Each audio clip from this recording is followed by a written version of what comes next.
What's up, guys? Welcome back to the Bianconeri Zone on this Monday. Um, Halfway through April almost, which is crazy. But again, the games are coming thick and fast. And I think this month is going to be over really, really quickly. And it's going to be a very depressing month or a very good month still. It can still be a good month, but the way things are shaping up and going now, it's leaning towards more it's going to be a disappointing month. But again, you never know. It can switch really quickly, and we will talk about that. But again, the main topic today is Vlahovic because there are some things happening around him, some news around him. So we're going to talk about him, obviously. So please like the video, subscribe to the channel, and let's go.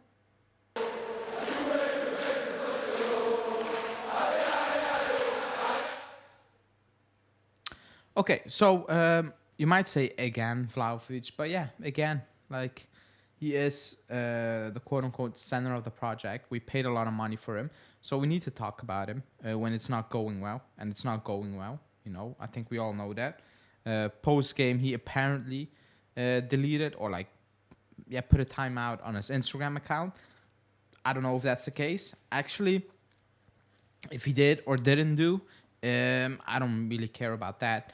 But I think it tells you the moment he's going through, if that's the case, because he's isolating himself a little bit from what's happening in the outside the playing field. I think he did that when he came to Fiorentina, or was it when he was still in Serbia? One of the two times. So he had bad moments. I think his first season with Fiorentina wasn't electrifying.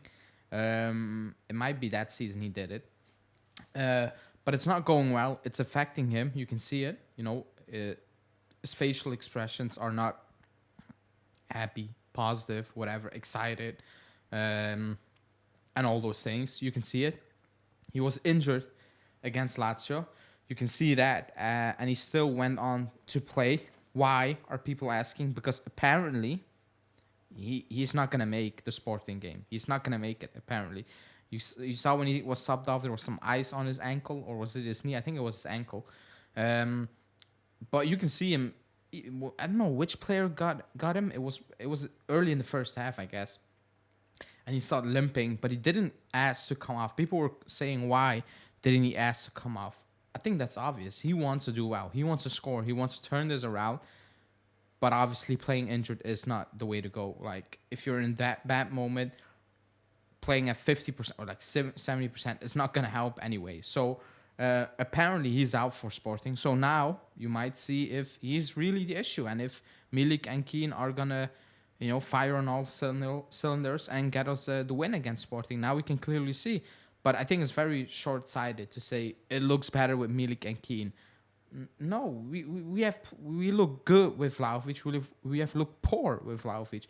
We have looked good with Milik or Keane. We have looked poor with Milik and Keane. Like, we're very inconsistent. The only consistency is that we are inconsistent and that we play a horrible brand of football. When you play against better teams who have a lot of qualities, you will struggle. You will. It's just a fact. Just look at the games we played this season. Milik came on against Lazio. He was terrible. I'm not blaming Milik. It's not a shot at Milik, but he was terrible. He was misplacing passes. He was anonymous, and when he was involved, he was messing things up. Do I blame him? No. I came on after my for a preview, and I said I don't feel these strikers have an idea where to go, where to be. In the first half, we were just pumping the ball into the box like we have Mandzukic popping up at the second post. It's frustrating to see because that's not how he played again with Fiorentina. And the counter argument is then, we cannot build a team in and around Vlahovic. Well, we can, and that was the plan, but we're not doing that. That's obvious. You can build a team around the player, your best player or the main guy up top, whatever. Teams are being built around certain players. If you use that as a counter argument, fine, but that's not an excuse for him being this poor. Because he needs to take some of the blame. He is so low, on confidence, which is obvious. The reasons are obvious that you need to help him out at this moment in time. You need to facilitate things a little bit more, get the ball in and around the box, and we just can't do it. Look back at the Lazio game. How many times have we been in and around the box until we switch to a back four and let Chiesa run at people and all those things? That's the only moment we look dangerous. Look at the Inter game. Terrible.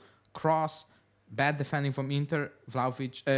Quadrado to second post. Against Verona. Terrible. Like, absolutely terrible. Besides the goal and Bremer missing from a set piece for a 2-0. Nothing. So we can all talk about it. People throw stats at me at minutes played per games. But when I throw the stat back of chance created compared to other teams, touches in the box, touches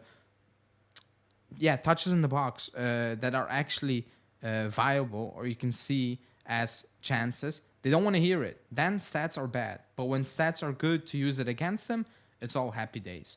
So I can see why he's nervous, obviously, because he's a striker. You will look at him. It's a different position. But it's not going well. Like, it's not going well for him. And I wouldn't be surprised that he will leave in the summer. Not because that's what he wants, but that's probably what's going to be best for everyone if Allegri stays. Because the outside noise for him, for the team, I don't think we will be better. Maybe in the long term, in years, yes, you can, make it work, obviously, because you move on. But I think it will be better for him, especially. And if Allegri stays, also for him, because the pressure is going to be insane to make it work. And I don't see how it's going to work. I just don't. I just don't see a way out of this at this moment in time, because we play so bad. Like, it's not that we create chance after chance, and if you miss one, it's like, whatever. In 15 minutes time, there will be another one, and you'll put it away. That's not how we play. You get one chance. If you don't take it, you're done. You're absolutely done. And then you can look at it and say, yeah, that's terrible. But it's not. It's a very sad situation, actually. It is, because I think he's very talented. As a goal scorer, he is. And now, apparently, it's, but I want a different type of striker. I want my striker to score goals. It's as simple as that. He needs to score goals. My defender needs to defend. I don't care if he's amazing on the ball, but he's terrible at defending. How is that going to help me? Or a goalkeeper who's great with his feet but can't block a shot. How is that going to help me? Like, his main job is to keep the goal clean. Is to defend. Is to score goals. Now, apparently, everybody wants a Swiss Army knife to be as a striker. He needs to control the ball, needs to be perfect at hold-up play, needs to make runs in the box, needs to put chances away. Okay, whatever, It is what it is. We haven't had a good striker since Higuain. I don't count Ronaldo as a striker because he actually doesn't want to play in that position. So I don't count Ronaldo because that's also an outliner. But we've struggled. We've struggled. Ever since Higuain's second season, we have struggled, So all the things about, we will be okay and all those things. No. Why? There's no proof out there that it will be the case, And the stupidest, the dumbest things, the stupidest stats are coming to life now, to justify and put it all on the player. But what does your eye test tell you? Your eye test tells you we are terrible. There's no patterns of play. There's no style of play. There's no sustainable model where we create chances, where we can put teams under pressure. There isn't. Look at your eye test. It's like Mourinho said, and I don't like Mourinho, but he said stats are for people who don't understand football.